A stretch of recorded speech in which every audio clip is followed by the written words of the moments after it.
In 2002, shortly after the 9/11 attacks, a report came out of UNDP that set off enormous amount of debate, both in this country, in the West, and in the Arab region. And that was the first Arab Human Development Report. What made the report remarkable were two things. One, the candor with which it discussed the problems and the challenges confronting the Arab region. And second, that everyone who had been involved in the drafting and the writing of the report was from the region itself. That it was not a report written by outsiders, it wasn't someone else making judgments, but this was the Arab world taking a very cold, hard look at itself and writing, as I said, with candor and truthfulness about the problems that they faced. That report was followed by 3 subsequent reports, each of them going into far more detail on the topics in the first report, including questions of knowledge economies, women's empowerment, and governance. Those reports set a whole new standard on how to look at the development challenges, and from development challenges, the social, economic, and political challenges facing the world. In March of 2006, a very good friend of mine who I have the honor and the pleasure to introduce today became the new director for the Regional Bureau of Arab States and took on the drafting of the Arab Human Development Reports. I am Barbara Bodine, and I had the honor to serve as ambassador in Yemen for 4 years, and one of the great pleasures was to get to know Ambassador Amat Alsoswa, who is our guest today, and to just kind of give you an idea of the kind of person that she is and the intellectual honesty and courage that she has, is that I will always remember very much the very first time I saw her in action. There was a conference being hosted by the Minister of Labor, a very good friend of ours, a very dear man. And it was on women in the workforce. Now, unfortunately, hadn't really looked at how you translate some things in English, and the banner behind him actually said women in labor. But it was on women in the workforce. And it was notable because it was looking at what kind of challenges and what kind of progress had been made. And it was being hosted by a ministry. And the minister got up and said, a very nice man, and he proceeded to outline for everyone all of the changes in the laws and the regulations and the procedures and all of the advances that Yemen had done to facilitate women coming into the workforce in a very impoverished country. And when he sat down, a very nice woman got up and said, thank you very much. That was a lovely explanation of the rules, the regulations, the policies, and everything else. But that's not the reality on the ground. And then proceeded with much graciousness to tear apart everything he had said. And that was our guest today, Ambassador Alsoswa. As I said, she has an intellectual honesty and a personal courage that is wrapped up in a charm that makes even the greatest critique quite palatable. Amat Al-Lim has been a trailblazer in Yemen and in the Arab world for virtually all of her life. She was her leadership qualities first came to the fore when she was still quite young. She was the leader of her Girl Scout troop and is still a big supporter of Girl Scouts in Yemen. She was a longtime proponent of broadening political participation in Yemen. From 1989 to 91, she led the Yemen Women's Union even before Yemeni reunification. She worked extensively in the international arena. She's been a consultant to the UN, to UNDP. But she really made her mark in Yemen working in communications. A graduate of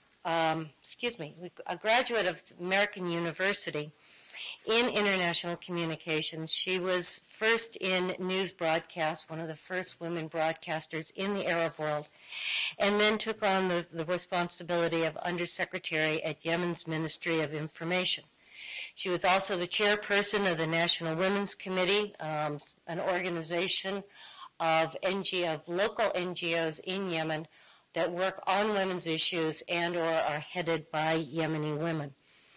She served as the first Minister of Human Rights in Yemen, and during her tenure she established and oversaw Yemen's first human rights ministry and initiated the country's first national human rights report, and further established a public human rights resource center. Amat, again, the first of Yemen's women ambassadors, this time to Sweden, Denmark, and the Netherlands, which were major bilateral contributors to Yemen, where she also served as Yemen's permanent representative to the Organization on the Prohibition of Chemical Weapons. As Assistant Secretary General, Assistant Administrator of UNDP, and Director of its Regional Bureau, she oversees a staff of 500 UNDP workers working in 17 countries in the Arab world, and also supervises comprehensive regional program on governance and building a knowledge society. Her particular focus has always been the intersection of democracy and women's empowerment in the information age.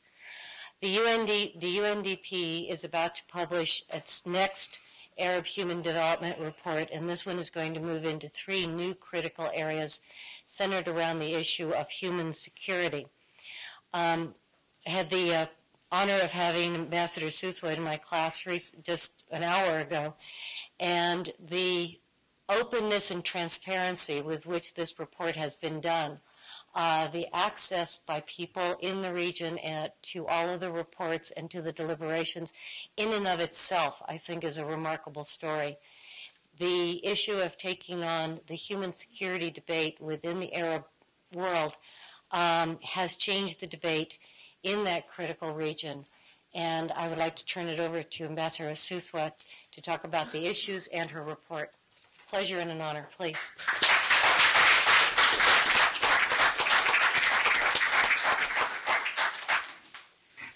Thank you very much, Barbara, for your gracious words. The words mostly I don't deserve, actually. I think who deserves your words are really not me, is not really me, rather than, I would say, my country, and specifically one woman in that country whom I adore so much and who taught me, although she was an illiterate woman when she had me and my other 7 brothers and sisters, who taught me to always stand for what I believe in, although that she was almost boycotted by the entire family of hers when my father died, because she wanted all of us, especially her daughters, to go to schools in Taiz. That town, it was the most open city in Yemen, that she insisted on staying in Taiz and agreeing even to give up the inheritance that she was going to get after my father's died, just to let us stay in that city so that she can take us to school and enjoy the benefit of being in Taiz, the city of light then in Yemen. So I will take your words to her.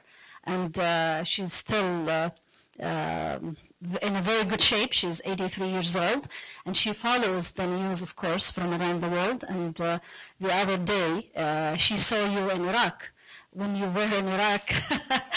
And she said, "Is this your friend, Barbara Bowden?" I said, "Yes, she is." She said, "Wow, she is so brave for her to being into that very, very complex and difficult situation in a very hostile as well environment. Still, she's standing with pride."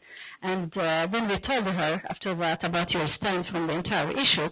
And she said, "Well, then this is really the type of person that I'm so proud that you are befriending with." So I just wanted you to know that as well. So thank you so much. And thank you foremost anyway for the Princeton University and for the very generous invitation extended to me and my colleague Randa Abul Hasn from the UNDP, Regional Bureau for Arab States. And I would like especially to thank all our colleagues who received us here in a royal way. We were offered the car directly from the station to here, and the driver was a female driver, and she was a New Yorker too, so we had a lot of common to complain about also through that short journey, and she was wonderful as well. And so thank you very much as well, Dale, and other colleagues as well here who really made today's possible. And I would say as well, thank you very much as well to Karen, who took us on this wonderful, quick, short, but rather very, very impressive tour into the campus. So thank you very much, and I'm so honored to be here. Now, for Dr. Bodine, when she said all these things about me, now I have to really stand up to her expectations and yours. She made it very difficult for me to trying and really sound that good. I'll do my best, but please, I will not be able to prevent those of you who will be falling asleep. Feel free to do so too. But let me start by saying that, as Dr. Bodine said at the beginning, of course, this is the second series of the Arab Human Development Report. And it's different in a sense that also for the first time that we are engaging our partners into the entire region, starting from the authors, the lead author, of course, the central team of writers, and those who write also all the background papers. But most importantly, we are engaging our audience, our constituencies, including and starting with the young men and women of the entire Arab world in an open discussion online about all those background papers, on the steps that we are going through, on the challenges facing even the entire process of getting together. And to start with, I must tell you as well, it was very interesting and important step for us to having almost 50% of the advisory board composed of women for the first time as well. There was actually only 2 women at the first series of the report. Now, we are not going only to stay at the 45% of the representation of women. Hopefully, we'll have more in the near future. And they are representing mostly by accident, the Gulf Arab countries. So this is another also important thing for us, because the representations by themselves to those countries and through the gender as well balance is quite important for the reflection of the ideas and the points, and also for the recommendations, for that matter, of the report. As you all are aware, that the first series, which started 2002 until 2005, focused on the 3 main deficits: the knowledge, the deficit of the knowledge, and then the freedom, and then thirdly, lastly but not leastly, the status of women. I'm not going really to read so much or to take you back to those different issues of the report. Rather than that, I will tell you that the main features of the last or of the first series was really the broad concept of the Human Development Report, and also the multi-dimensional regional analysis, which depended, as Barbara said, on the Arab authorship and also ownership, and it was, of course, very candid and critical, to the extent where so many Arab governments did not allow it to be launched in its own territories. In addition to that, it was also a major issue of disagreement, and this is not secret, between then the American administration and between some parts of these circles of the writers and even the UNDP when it comes to the findings of some of those issues. Now, having said that as well, the focus, which is going to be on the human security, as you can see from also the title, it's not going to be less controversial. As a matter of fact, it will be even more heated debate as well. And we are looking forward to that, as a matter of fact, too. And having said also something about the advisory board composition, it is important to refer to their also political different backgrounds and also age and ideologies, if you will, and also they belong to different parts of the entire question of the Arab world being transformed, if you will, and looking and asking about its own identity. So I think the first characteristic which will really then color that series of the report would be the question of the conflict of the region. As you can tell, when we started this series in 2002, the number of countries where we can say that they were really in full-fledged crises were really less and limited in numbers. Now we have a bigger number of them too. So this is one. In addition to that, of course, the question of the authoritarian rules and the political repression and the popular militancy is also on the rise into the entire region. The question of occupation, too, is there. It's not now only limited to the question of the occupied Palestinian territory in Iraq. There are also other areas, including Somalia, where you have also some foreign troops coming to help as well, the national governments as well, to gain over some difficulties and trouble.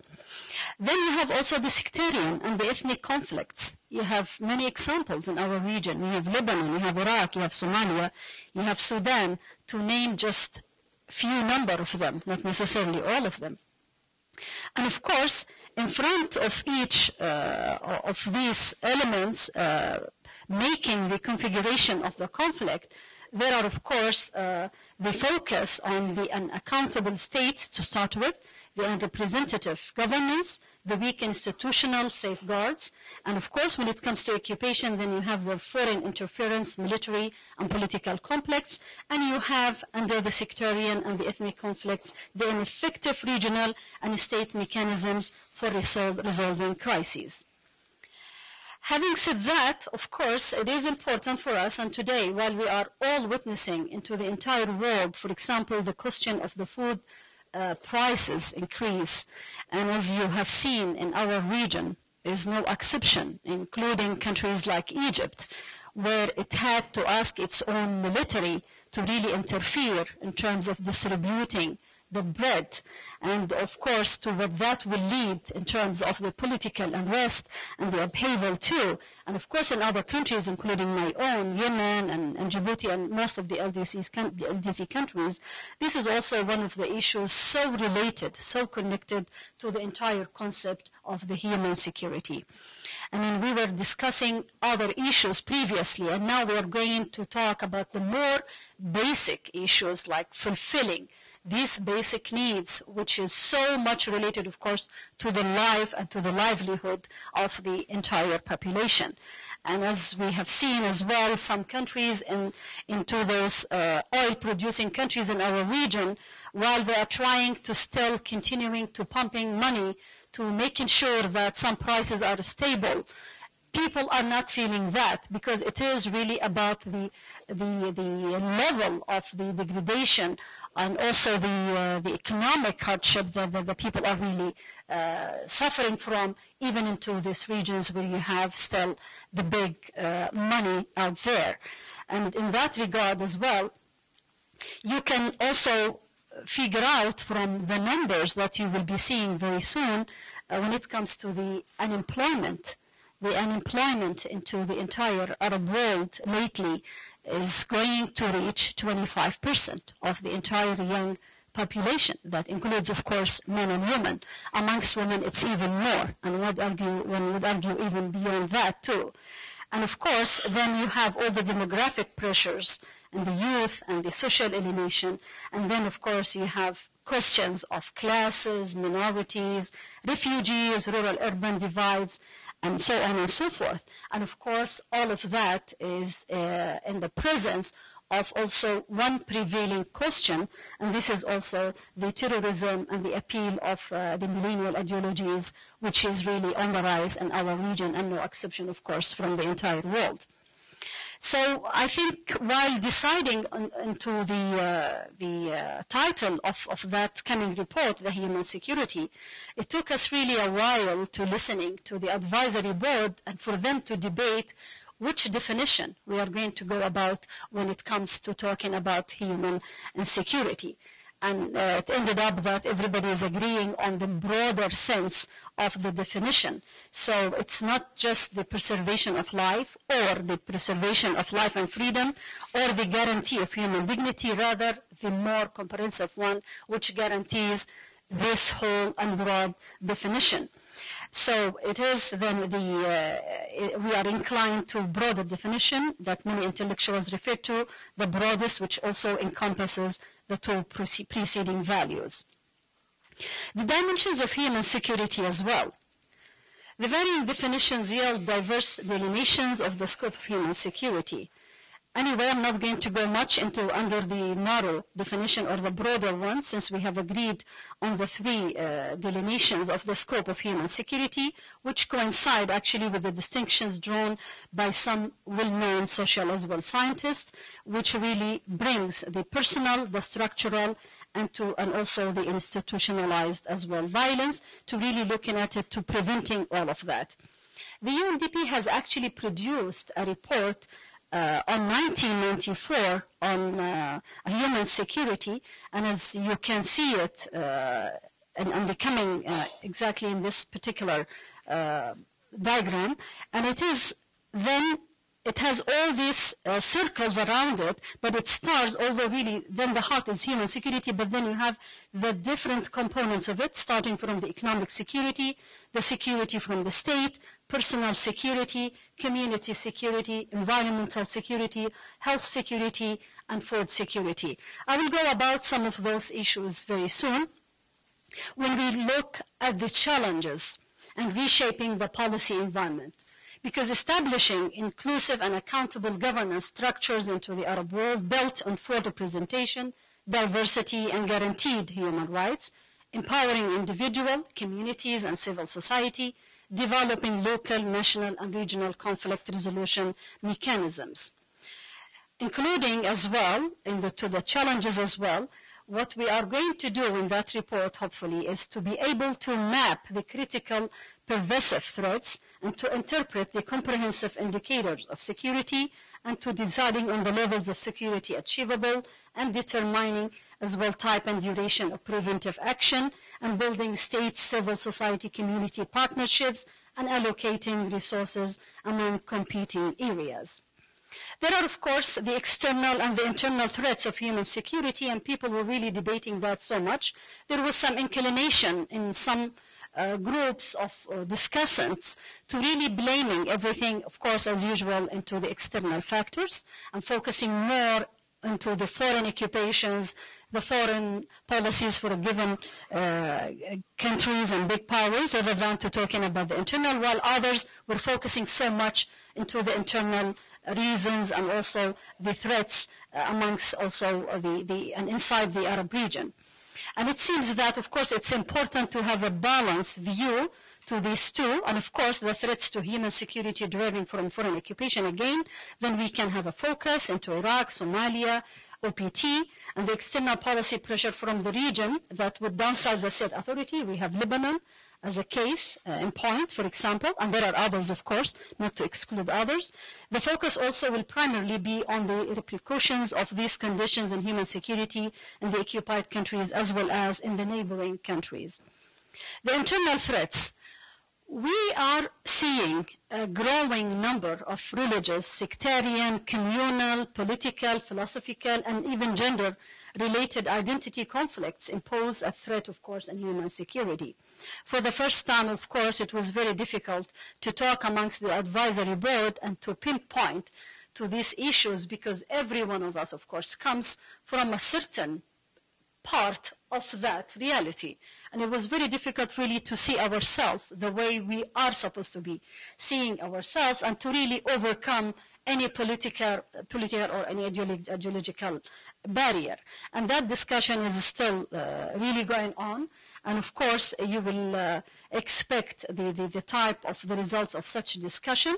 because also we are not in the region, we can't claim in the region that we have established a tradition of really looking and analyzing the issues so objectively and trying as well to be open about it. There is still some feeling that if you are really going to touch these issues, that means you are really touching the national pride of a given sect or a group or a community in that regard, rather than, of course, really talking about the entire context in order really to doing something and to recommending something to do about it. Examples, for example, on the identity conflicts, we have referred to Iraq, Sudan, Somalia, Lebanon.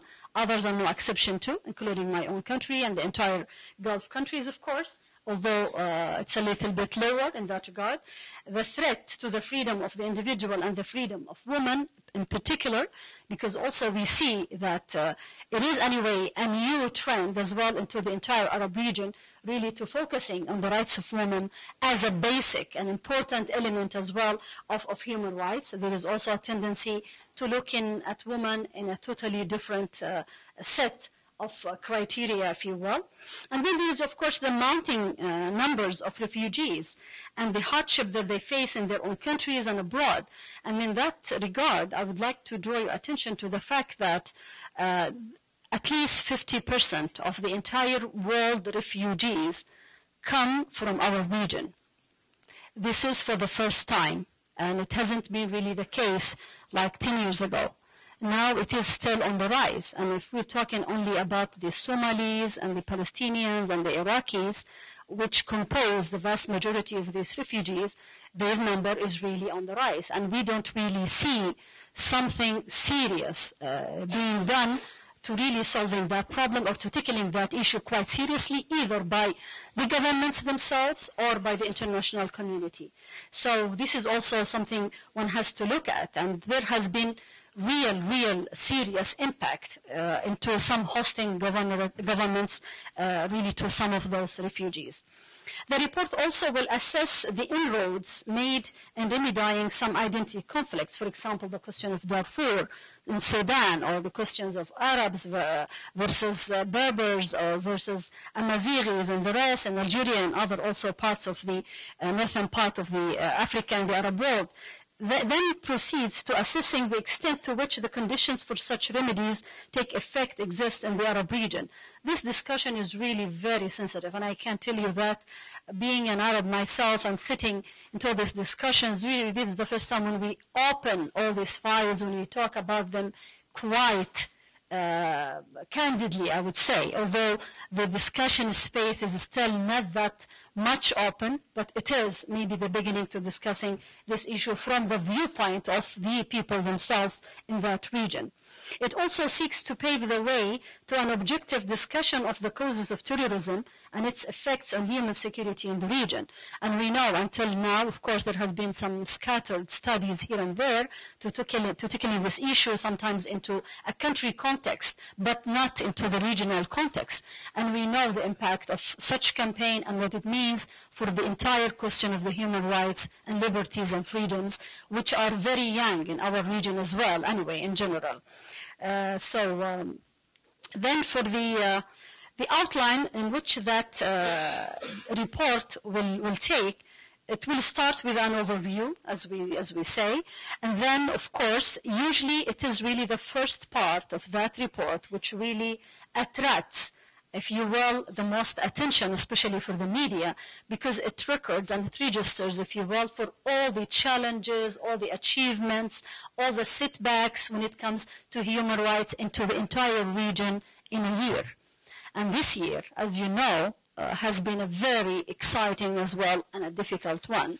So we expect as well that particular chapter and first chapter of the report to again continue to attract the most attention into the beginning of it. And to add to its as well focus, because the date of the launch of this report is supposed to be November 2008.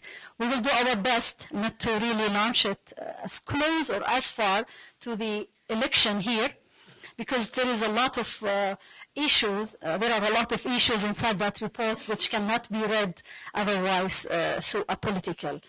Anyway, we'll do our best in that regard, but we will see. In addition to that, of course, under the overview and after the progress, which will be, or the regression, if you will be recorded, then the increase in cash surplus, as you know, in some Arab countries, as the result of the rise in oil prices on international markets and increase in food prices, as you can see, reaching over sometimes $100 a barrel for the Arab oil-producing countries, but at the same time for those who do not have oil or who have also still to import oil, it is representing the extreme challenge as well, and that was all before even the food price increase. Now with the entire globe trying really to figure out some answers for the question of that, which will take some time in my opinion, that we started really seeing some political upheavals in the region, and I expect more to come as well on the way on that regard. But at least in that regard, one also should be balanced to say that even with all these crises, and especially when it comes to the oil increase, and also on one hand and the price for the food increase too, there has been also some good in terms of the investment of some of that money into the region and also outside the region, as you can say. But at least after also some campaigns were waged into the West for the investment of some of the Gulf countries, big companies and enterprises, at least the region now is benefiting for some of that wealth as well, which is good news for the region too.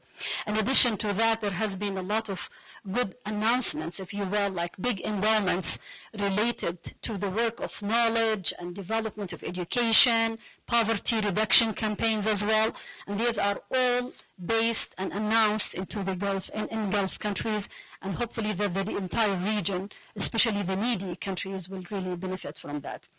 Then the decline in appeals of political reform, it was very clear, and that the regression into the calls and the cries for the political reform, I mean, the cry itself is not heard that much. It's getting slower and quieter as well for so many reasons as well. But it is also important to notice that the fragility of the Arab state and its low level of achievement in security and also self-legitimation and development. And I would refer you only to the last summit, Arab summit, which was held in Damascus, and what does it mean really to have about 12 major Arab countries absent from it too, just to refer to some of the regional weakness when it comes to the Arab regional system. Then there will be some, of course, detailed discussions, of course, and analysis about each one of all those dimensions too. And I think it is important to refer to the completion of that report by setting some recommendations really for that report, which will have then to be implemented at least by us to start with, because for the UNDP, it's not just to really exercising, you know, the capacity and to engaging the constituencies and the audience in the Arab world, rather than to really implementing some of recommendations in which that report will carry, to making sure that we are really helping in terms of the agenda of development. And the questions which will really be analyzed under each pillar, let it be under health or under food or under security, under all and the entire definitions and paragraphs there, we are obliged, of course, as a development agency, to really helping the governments and the NGOs into the entire Arab world to really looking at how can we improve that status. What can we do as well to guaranteeing at least the achievement of some of those ideas and recommendations as well. Let me tell you, for example, about areas of disagreements, if you will, when it comes to that report too, so that you have also a sneak preview on how does this whole work go all about. First, I remember when we started talking in the first meeting of the advisory board, first on just defining the outline after we agreed, after long discussion on the human security title, that people were even hesitant at the very first discussion to talking about human security, because some believe that we don't need to talk about it. It is there in their view, and it is just maybe an external agenda, that it is really looking at the region and adding to its instability by focusing on issues that have been always either underground or quiet. And why are we going to now to start talking, for example, about religious fundamentalism? Why are we talking, for example, about questions like sectarian questions? Why are we talking about the feed out, if you will, of a given set number of governments as well? But then the discussion has continued to reach even the basic achievements which were recorded for the interest of the Arab governments and the Arab region for some time, including developmental indicators. We have seen in the latest Human Development Report, which focused onto the climate change, which was issued also by UNDP, that many of our countries have really slipped down to a lesser rank when it comes to Human Development Index, starting with health indicators, education, of course poverty to start with. And it was interesting to see that even in countries where we thought for some time that we were about to moving, for example, to achieving a big set and a number of the MDGs, the Millennium Development Goals, that we are not doing that anymore. And now we are sure, after the food crisis, which will have, of course, a real impact into the vast majority of the poor population, into the Arab world, but also inside the rich Arab countries as well, because usually the prices have their impact not on those who have, but rather those who are already don't have. So, for example, the question of health services and the deterioration of that, and then the impact of education, and also especially on the gender and education and girls' education. Usually, of course, the families will have to make difficult choices in sending either their boys or their girls to school, and usually it's the boys, because these are usually the ones who are looked at as the breadwinner. So the education definitely will be suffering from that. But there was also a very serious and difficult also talk about the status, for example, of the spread of certain epidemic into the Arab region. And it was interesting to hear some of our colleagues at the beginning denying that, for example, the Arab world has any percentage of population who are infected with HIV/AIDS, because we still believe that, no, we are not like the rest of the entire humanity, or at least we think morally that we are different. So it's impossible for the Arab entire population to really suffer from that question like some of our neighboring countries. And most of the people also tend to forget that, first of all, this is about the entire world. On one hand, it's about the human factor rather than about any other thing. In addition to that, we found out that the spread of the HIV/AIDS in the Arab world is amongst the highest when it comes to the spread itself, to the cycle of this spread. Not necessarily about the cases. First of all, anyway, we don't have a reliable system to have also reliable statistics on how many people are infected. And then what you have to do is only that you multiply the cases recorded officially or by governments in hospitals where they are recorded, if they are, and then to multiply them by 10, at least to get the estimate. And we found that the Arab world is before any other region when it comes really to this cycle of the quick spread of that. I mean, regardless of the lack of the real statistics in that regard. So this is one. And of course, there are other epidemics as well, which are also more also fatal for the lives of the people and the population in the Arab world, including the TB, the malaria, and especially and close to the Horn of Africa and to the entire coastal areas into the Arab region too.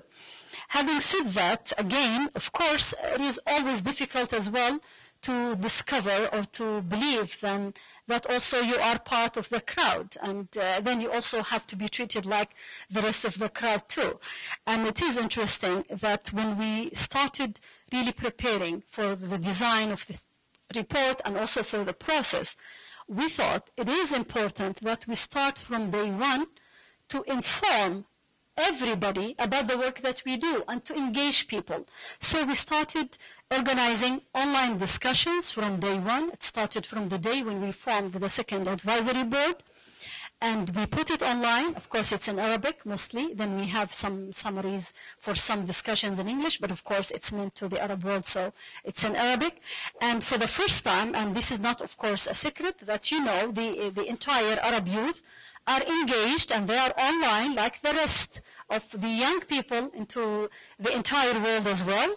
Even those who do not have access directly to their homes, they were engaged into that type of technology, if you will, into organized clubs and groups as well. And we started from day one, having not just surveys, but also asking them about their opinions, about the background papers, about how do they define as well human security, what do they think about it, how do they really view their own national context, what do they think the most important issues to be included under the human security. And we have been so privileged and really lucky that the engagement of the young men and women into the entire region recorded really the highest, and people started really volunteering, and they were really outspoken, their voices were loud, and they were really part of our process, and we will continue to do that along the way until we finish the publication and it's ready for the readers too. And saying that is going really to help us when it comes to the time when we have to launch it, because I'm sure we will also discover that it will be difficult for us to find an Arab capital to host us, to really releasing and to launching the findings of that report. I mean, maybe the discussion is still taking now place, still relatively not in so much into the open, although we are using the internet and the online discussions, but I'm sure then, and when we reach the final stage, it will be very difficult for us to have a brave host. But then I will maybe ask my own government to give me a favor and to allow me to do that there. We'll see. But this is also one of the challenges as well when it comes to writing this report, is that the governments are not quite happy about first the approach and also about the people who write it, because they always tend to think that these are people against the systems, these are people who are not really placing the national interest before their own intellectual excuse me, interest. Let me drink.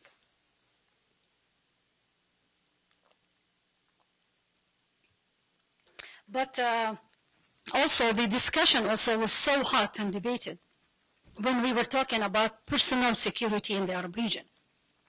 We agreed mostly when it comes to talking about the general phenomena, talking about governments, talking about other issues. But when we started talking about personal freedoms and personal security, what did that mean, especially women's rights, human rights for women?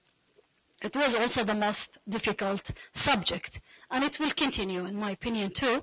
Although we're having now also 45% of the advisory board women, still the overall atmosphere, I would say, it's still typical that we are not so much courageous, I would say, to really talking about the issues the way they are, but definitely they're going to be better than before.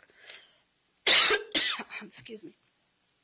Now, also, there is also the issue of the migrant workers into the Arab world. As you know, the Arab world is a host for so many migrant workers from the region and also from outside the region. And it is really the question of the rights of those migrant workers which is really being debated. And of course, at times, it is of course the manchettes and the headlines of the news here in the West, especially when it comes to that particular level of migrants, which are usually the female servants into the Gulf countries. And the stories of abuse or misuse and all these issues, of course, are going to be tackled as part as well of the threat to the human security for anybody who lives in that region too. See, this is also a way of looking at this question in a very comprehensive way.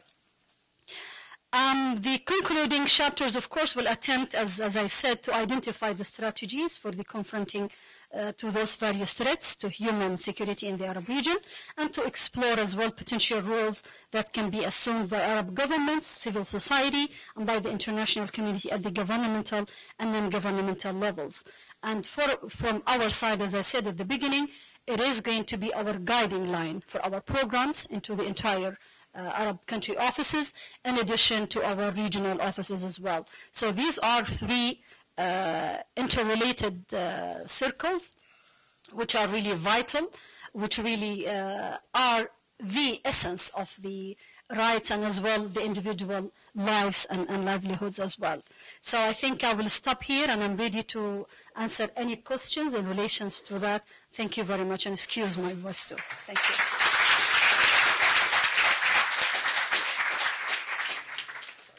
Thank you very, very much. I think please let us know when it's about to come out, because we want to watch that. And perhaps since so much of this was done in the virtual world of online, perhaps that will be the capital that you'll use for your launch. I would volunteer Princeton, but it's not in my prerogative to do that. Associate Dean is sitting there and she'd kill me. Any questions or comments? I mean, this has been a remarkably thought-provoking, both in the courage of the issues that are being tackled, and I think the revolutionary way in which the internet and the online virtual world has been used to bring so much of the Arab world into these critical discussions. I'm always torn between this notion of trying to say something real and really talk about the issues and actually having an impact, so that if there's a government that's resistant to some of the things that you're saying, but you still want to get through and you still want that message to be broadcast and to be discussed. But have you thought of ways in which that can happen? Because it sounds like for certain countries this report is something that they're very resistant to. Yeah, we have seen, though, although there was real full resistance at the beginning, at the first at least parts of it, that we have seen also some breakthrough, I would say, when it comes to accepting the launch of that report. And then after that, it was not really about the report rather than about the implementation of the recommendations of that report. And here, I must say, it is more on us at UNDP's level rather than on the government, because really it's through then our own programs with the countries that we are serving to really doing something about it.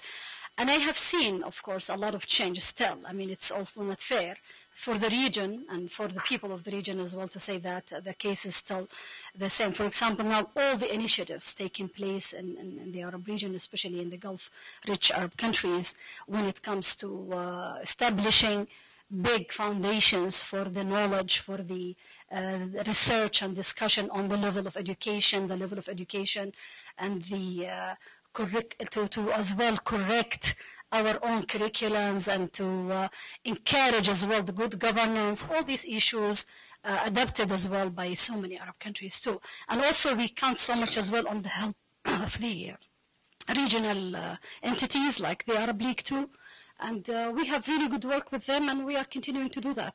And excuse me, most of the time, what we do is also what we work with the regional entities in that regard too. I don't know. I hope so. Okay, sorry. Yes. On the Islamist issue, you hinted a little bit. It seems to me you're going to have problems on different levels. Some of the Western countries, even within the UN, will probably pressure you on one hand. And when you talk about personal rights, you will probably have the Islamists themselves not happy with you. So how are you going to walk that thin line between the different pressures that you will have and your own writers, what they want to talk about? We said from the very beginning, this is really a piece of thought written by the people who have been really encouraged and who are really very courageous too, as you can tell. And at the same time, it's not necessarily that is reflecting also hours of UNDP, because this is also another complexity of the entire issue. It's not just about the issues, it's also about those who carry the message, who help into the process, like the way it happened in the previous reports. But we agreed from the very beginning that it is going to be a reflection of that group of people who are also looking and tackling that issue. And that doesn't exclude or doesn't prevent, in my opinion as well, others from coming about their own views. And yes, it's going to be real land of mine. It is already. I'm not saying otherwise. And we will try as much as we can to be as objective, I mean, in our language, and not to really use it or to overuse the language in that regard. But of course, we cannot prevent further discussion, further problems. We are all guaranteed that we're going to have a lot of problems by every single party in the Arab world about that report. But maybe that's what makes it very interesting report as well. But you are absolutely right. And when you start talking, for example, about the whole concept of human rights, and especially when you talk about personal freedoms and individuals' rights, it's really the most painful, if you will, discussion too. Because people do not believe in that, to start with, even collectively, with some exceptions still. So in this time, and especially talking about that broad sense of the human security, we have to be there, and we will do our best to have as much of an objective, if we can, also neutral language as we can.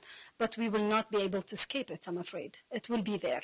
And that's why it's going to be a very particular, unique report. It's for that to start with.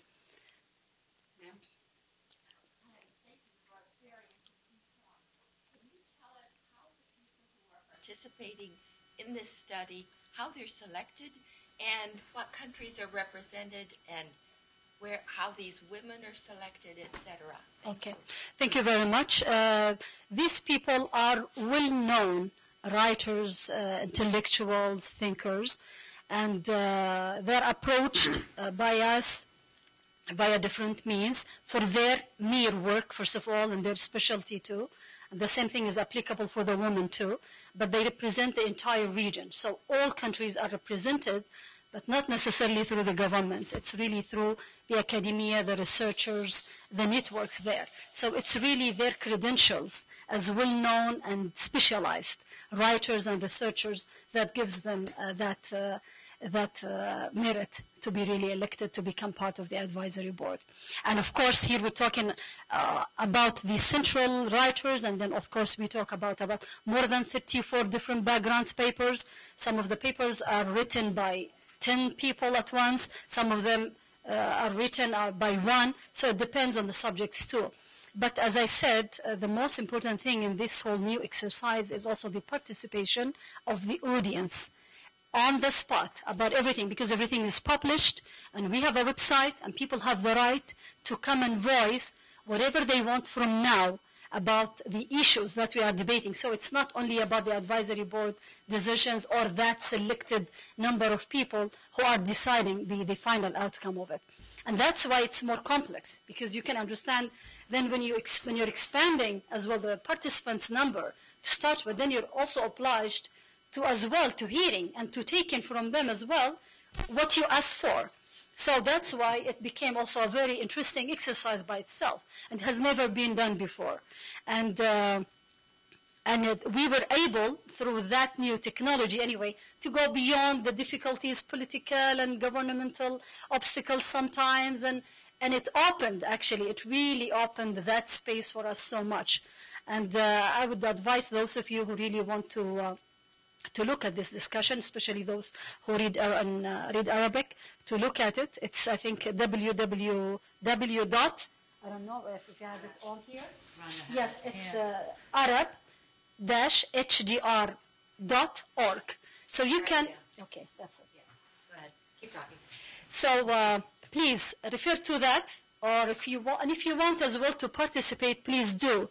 Voice your point or your opinion about any issue, and people are serious about listening and hearing you, regardless of the region or the place where you are talking about, because, you know, we also enjoy that very vertical, global sphere where we can also learn from each other in that regard. But it has been a wonderful exercise, and especially when we were doing the surveys about every single issue. I mean, it saved time, it saved money, but also it brought an additional representation. And I think that this is also strengthening the content of that report. Hi, thank you Hi. so much for being here. Just Hi. a quick question. So you mentioned that the youth were very heavily involved in the online discussions. Sorry? The youth was very much involved Yes. in the discussions. And I was wondering, what did you learn from what the youth had to say? And were their concerns at all different from what you thought was important in the region? Yes. I think it is actually the youth and the youth element in that report that will make that report as well also special. Because when we agreed inside the advisory board closed meeting on the issues to be discussed, we thought we reached, the moon. We thought everything was really perfect. Then when we opened that discussion with the youth from the entire Arab world, we changed it almost 180 degrees. And the youth were so outspoken, were so realistic, were so out to really talking about the future. And they were so genuine about bringing to our attention some examples that we wouldn't know. And not just because of the age or of the difference or the class, if you will, and the others, but because people are living that. And they are, of course, the vast majority and the main constituency, if you will, of the entire Arab region. As you know, more than 52% of the entire Arab population is young. And for that, I think this is why it's relevant, this is why it's important. And yes, they have even brought our attention to different types of threats to the human security rather than the classical one, even if we have adopted already the broader definition of human security. Absolutely. I think it's really the main and the vital turning point, if you will, into this particular series of human rights, of human development report. Thank you. Thank you very much, Ambassador, for coming and for your presentation. And it's extremely important work, so I look forward to reading it when it comes out. I imagine that you mentioned the release date in November, and I'm sure that there will be others who will take note of the report. Whoever is indeed elected in either party will take note of it. And so it's possible that someone in the next administration will call you. Now, and is often the case with practitioners, policymakers, they won't really take the time to read the report, so they'll call the author and ask you to boil it down. And a question you may get is, well, what are the 2-3 things that our new administration can do to help the development you urge in the Arab world, and what are the 2-3 things we should stop doing that are hurting it? Well, I don't want you to prejudge the research. I was wondering if you could at least preview for us a few hypotheses you might test in the months ahead. Okay, although we are still, I don't know how many months prior to the election, but I will not feel here that we are that far. I think we are right there. No, I was talking to Barbara's class just a few minutes ago. Maybe it is in relation to the entire perception, and also, of course, that perception is based on the reality in which our region places the U.S. in it too.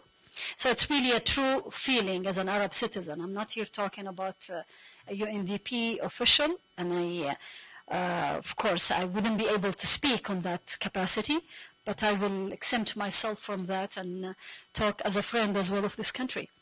And I think the main issue is really to hearing the Arab world the way it is, not the way any administration would wish to hear. Because like any politician at any part of the world, of course, politicians would like always to hear what they think they are hearing. But here, maybe it's very important, of course, to really just hear the right thing. I mean, the exact thing said and felt by the Arab people themselves about this country. Second, against all what people might think, I think regardless of all the political tension and the presence and the political stance of the United States, in which most of our people in the region look at and interpret as something against them directly, there is still also a big ground in which also our entire region places in the friendship and also in the necessity and also on the strategic relations that we have and we ought to have. But it is then on how do we understand that and what do we mean by it? Are we really at the same line? Is it really at the same level of understanding too? Is it the same issue that we are really talking about? But of course, it's against all what can one read or think, this just this hostile environment. And it's, yeah, on one hand, there is, and there is some interpretation and explanation for both images on that. But the basic ground, in my opinion, is really for the friendship with this country. And with also the interest, the joint interest for both parties, regardless of all the political questions or presence or non-presence of the United States. Third, which is last but not least, in my opinion, that is really in bringing the real America to life. The real America and our views into the region. America that is, although preaching for democracy and human rights, does not go beyond democracy and human rights, that insists on that and really does it without any politicization, without any selection, without any selectivity, to really helping to safeguarding the human rights. And Barbara was saying in our previous session that there was an interesting tradition, for example, in my country, usually when the State Department publishes the human rights report, and that is the embassy will come and actually travel around the country and sit with the Yemenis, and the media will be there, nationally mostly, of course, and they will start putting the report after they spend some time, an exhausting time sometimes, in translating that report because it is too long and too heavy, too detailed. But they will do that. People will be there. They will travel. They will be sitting with ordinary people, men and women in different villages and governorates. And it will be very interesting, really, scene that you would see that Yemenis do not resist or do not deny or do not say, no, this is just pure lie. No, with respect, because they think it was coming really from an authority, from the State Department, which puts at its own, guiding lines, this really the safeguarding of human rights and all these things. And people would take it seriously because they see them in action doing that.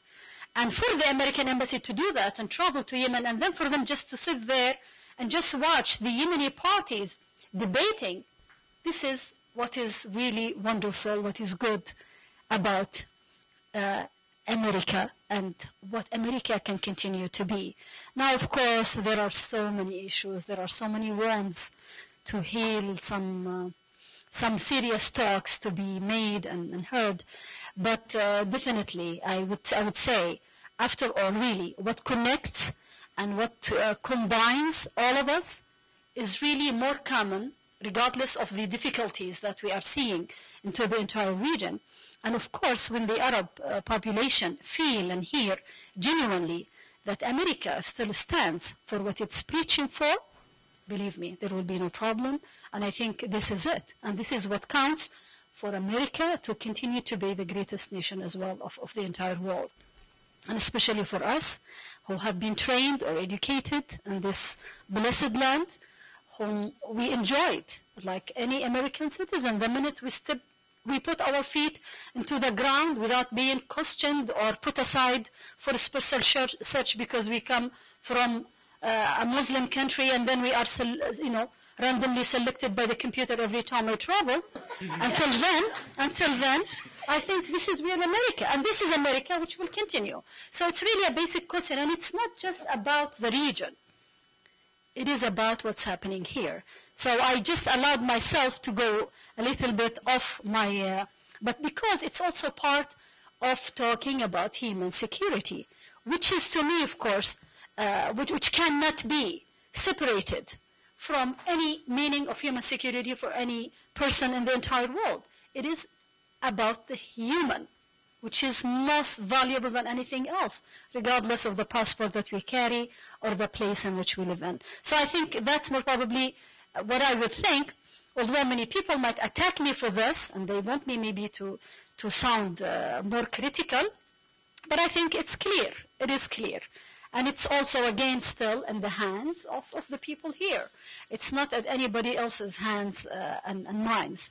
So I think it's still easy, and it is easy to make, because it requires only a willingness and a political willingness to start with. So it's really about that. But of course, for the report to being issued and launched very close to the election campaign, believe me, by itself, I think it will have some impact. I'm not really going to exaggerate, but definitely there will be some political questions about it, if it's issued or published or launched before or after immediate election.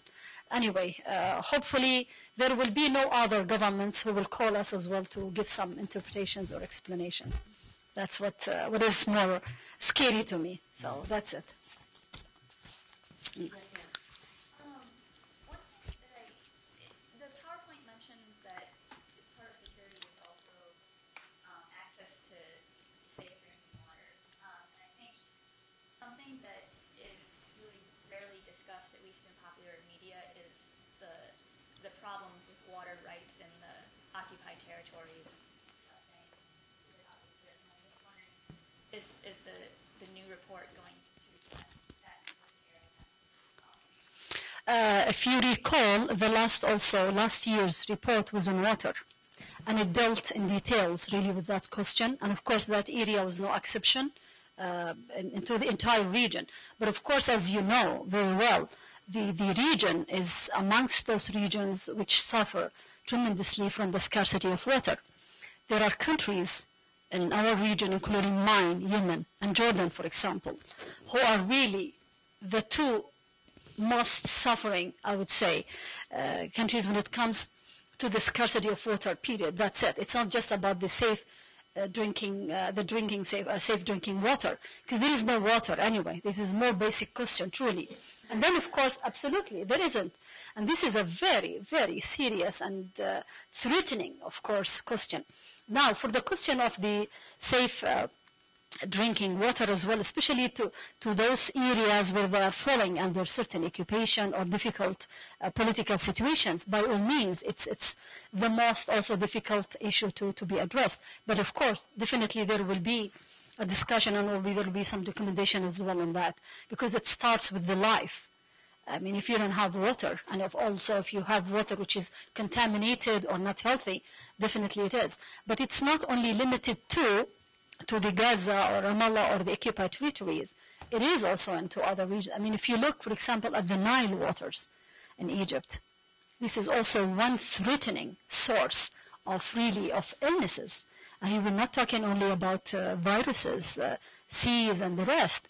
It is even also beyond that. And also it goes beyond to the climate change and the threat for the change as well in that regard, because the new threat from that is tremendous too. But the question of water definitely is there as one basic as well threat. So it's going to be there in details, of course. Bringing it back to the sort of political side of things, democracy under the Bush administration has become a fairly loaded term. And so I'm wondering, in the context of talking about human security, do you feel that the language is there, that the possibility is there to talk about human security without talking about, without those negative implications of democracy, and also whether you feel it's possible to discuss human rights without talking about, in a context less focused on individual rights, in a context where people are more interested in community. Yeah, I don't think you really can talk about any of them without the other. There is no way. And of course, it's going to be tackled, and this is really part of the deal. There is no way that you can separate things in that regard. And you have, of course, again, it's really about the language and how you really research, and also how you put facts as well. Then you can have the strongest argument. It's not at all about how politically it's going to be correct or not correct to talk about issues. But again, as I told you in the beginning, truly I meant when I said it's really a landmine. I mean, it's going to be very difficult.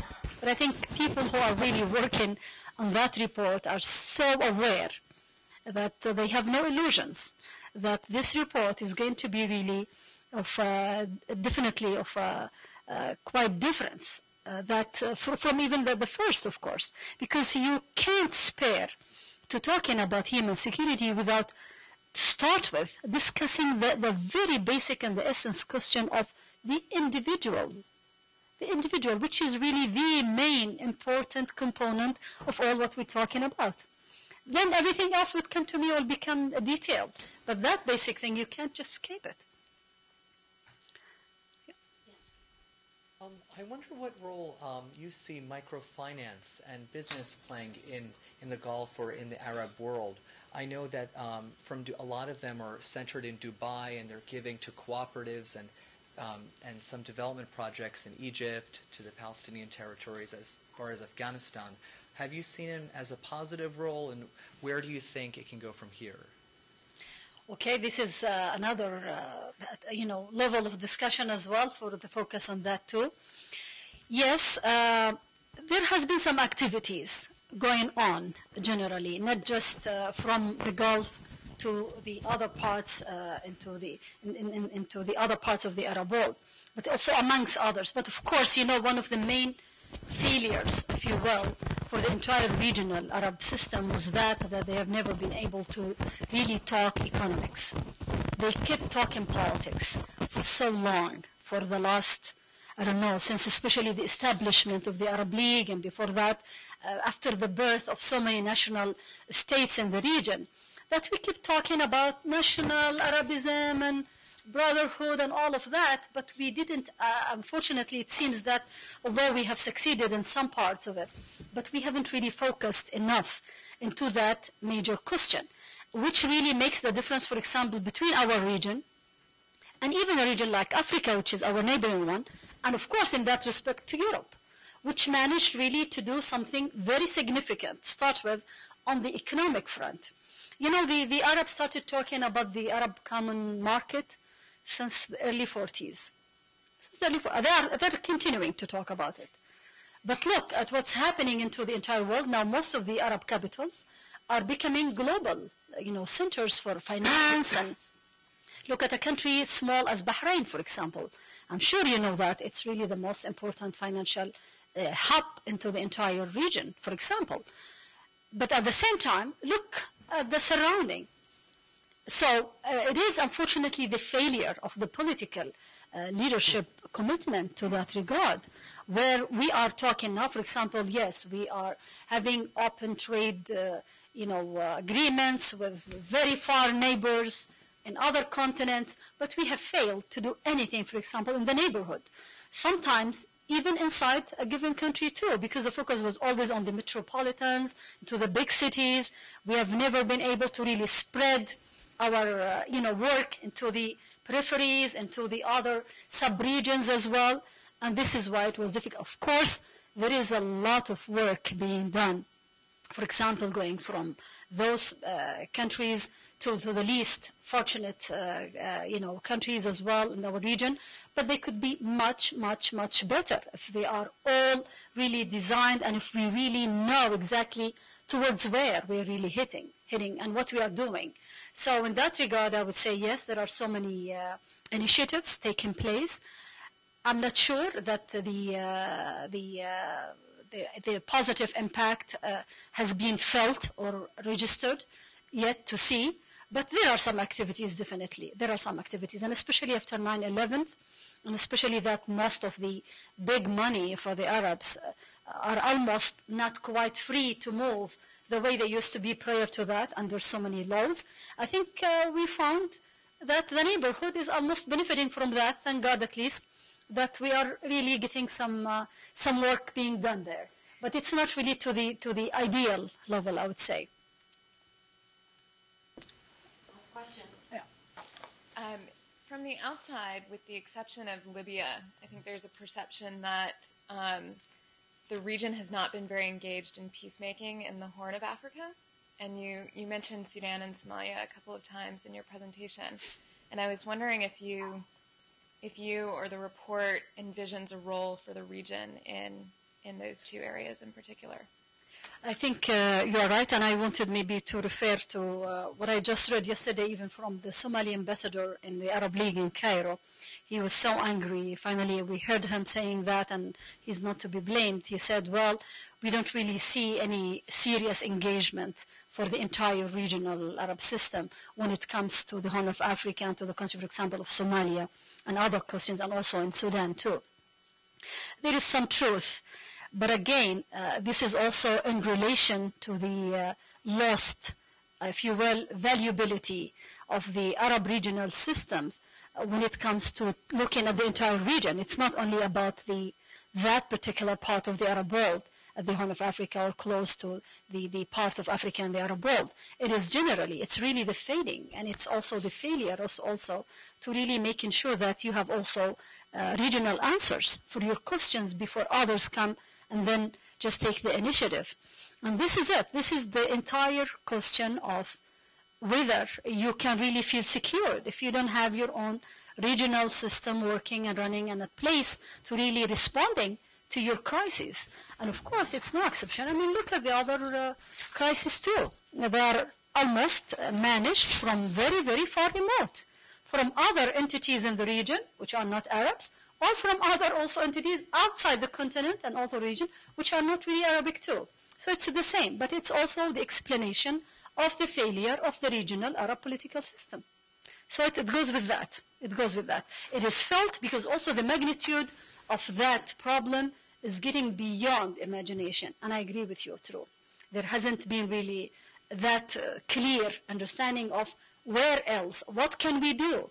There hasn't been even that. Yes, there are some political missions coming here or going from there, but never really a continuous effort to solving the problem and to finding a solution for that problem. It is complex, of course, and now it is internationalized anyway, as you know. It's not anymore the regional system which will have to be now dealing with it. So it's even more complex in that regard. It has been internationalized before it was localized and before it became a regional question. It's really complex, really. Very much.